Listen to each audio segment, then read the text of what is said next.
Hey, this is pretty. It's vlog number 11. I am Arash, San Diego based photographer, host of Burner Podcast, and founder of Justified Hype. And as you can see, I am out in nature as we speak. I keep forgetting I have this like wireless piece that I could use, and I just keep forgetting to grab it. I guess you'll have to settle for me.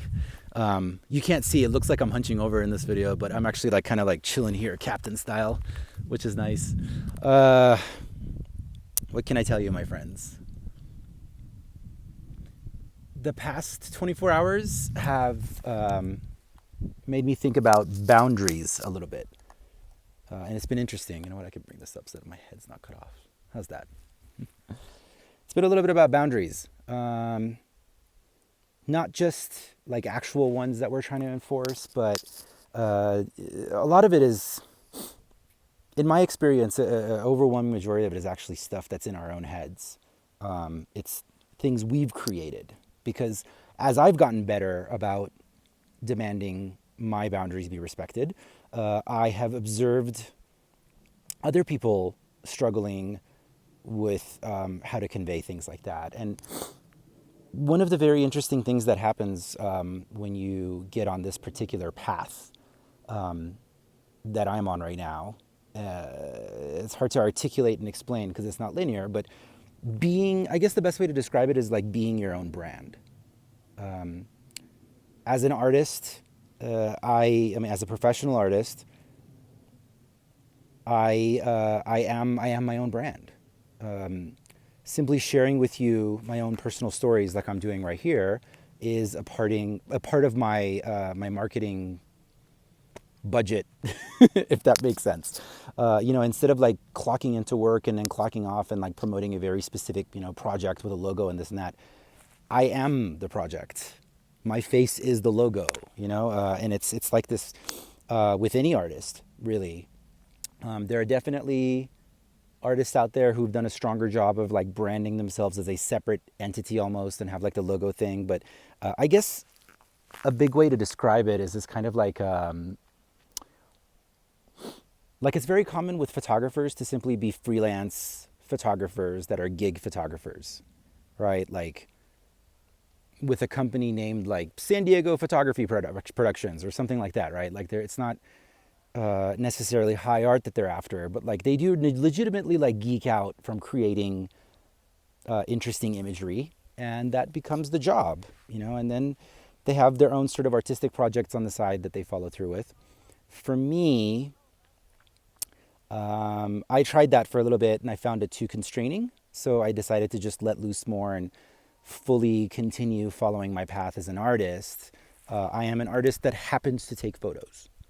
I happen to be good at photography. I happen to have experience shooting for government and nonprofit entities and public agencies and such. But yeah, but ultimately I'm an artist, and every day I wake up sort of with a different drive and a different thing that I want to jump on and work on. And there's different ways that I motivate, and I write, heroes' journeys for photo shoots that I do, and I continue to do photo shoots that just move me creatively and inspire me artistically. So, and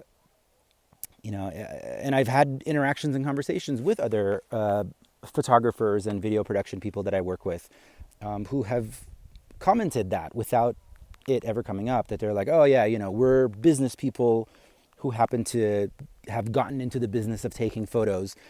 You, Arash, they're talking to me, are an artist that happens to need to pay rent. So I get paid for photography. That's how it developed. So part of what comes with that is, as an artist, here's the difference. As business people, we have like the day job, and we sort of like go into work and then we leave work. As artists, every part of who we are is a part of the brand. The divisions are a lot more gray. And part of being a successful artist and really pushing the leading edge of creativity is an unabashed rawness an ability to get totally naked and vulnerable. And the more vulnerable we get, the better our art is and the better we create.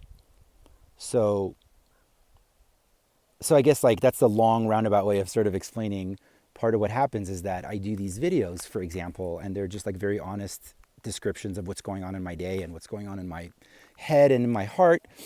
And yesterday I was about to hit post on one and I started to have this thought of like, oh, there was this email I was supposed to get back to with a friend slash client. There was a text I was supposed to respond to with another friend slash client. My mom, my dad might have watched this video and they had called me earlier and I hadn't had a chance to call them back yet. And they may see the video and go, hey, wait a minute. This fucker gets to just like do videos and he said he's sitting around, he's going to a dinner party later and he hasn't responded to my phone call. Just even that phrase, by the way, I said, I had not had a chance to call them back yet. As if it was like out of my hands. But everything's within our hands. Everything is a decision. You know, think about how often you've had conversations with people and either you yourself or the other person has used language to communicate that they had no other choice. You know, like, oh yeah, I really want to do this thing, but I just can't do it. And then they start explaining all the stuff that's going on with their day and how busy they are and stuff. And none of that matters. We've been trained to have to come up with excuses to say that things are out of our hands, to disempower ourselves, so that other people can forgive us for not dropping to our knees and abiding by other people's schedules.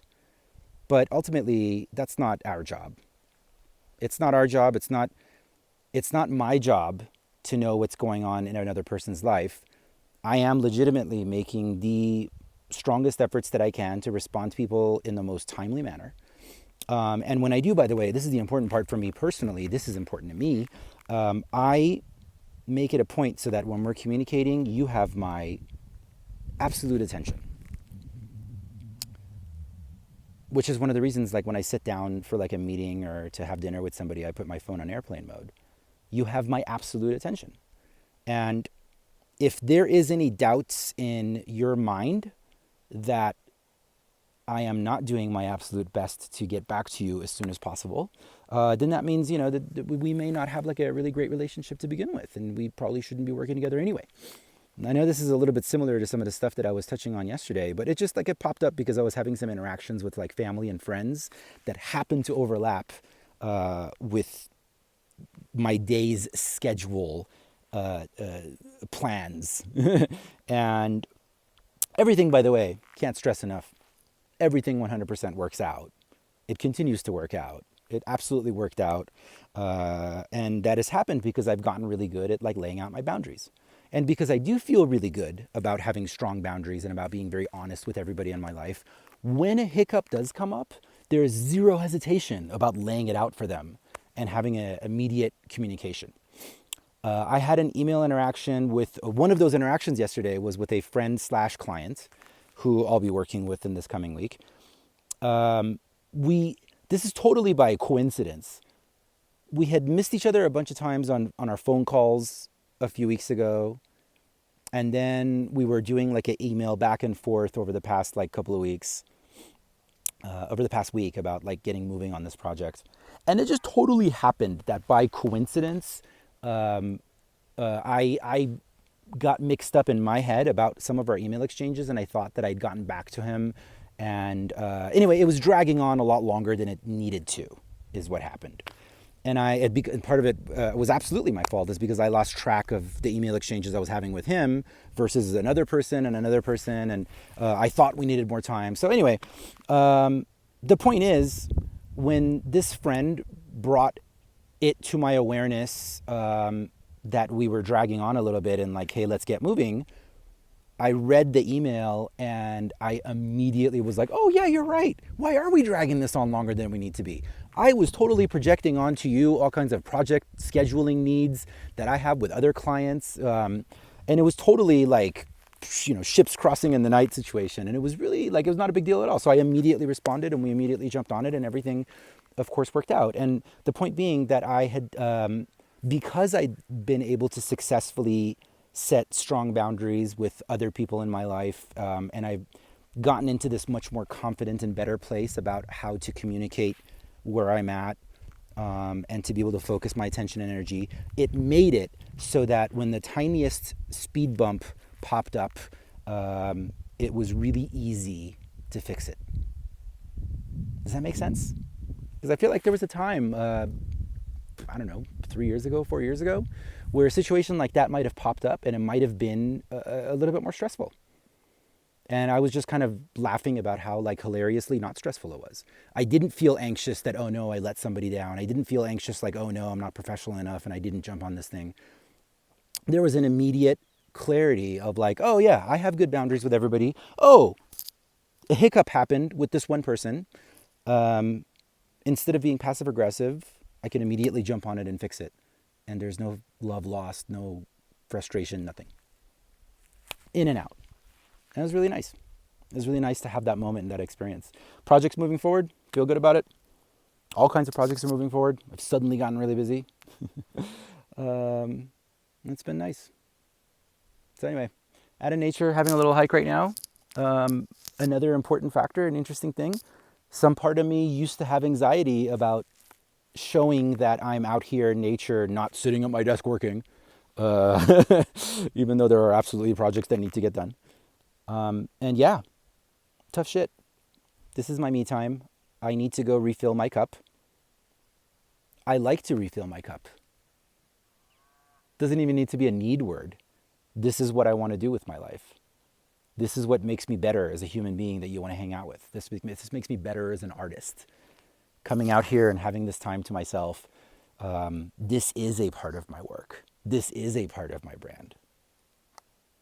And I hope only to work with people who are in absolute agreement with me that this right here is imperative.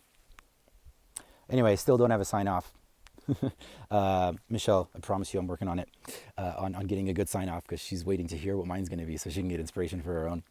Anyway, I know I get like the handful of you that watch these things. It's really interesting. I can tell you if you're thinking about starting a vlog, you should absolutely do it because a handful of people watch these things and immediately a bunch of stuff has already come out of it. Connections, networking opportunities, just even human to human awesomeness. It's been great. I don't have a sign off yet. So I'm just going to get back on my hike and listen to music. Ciao.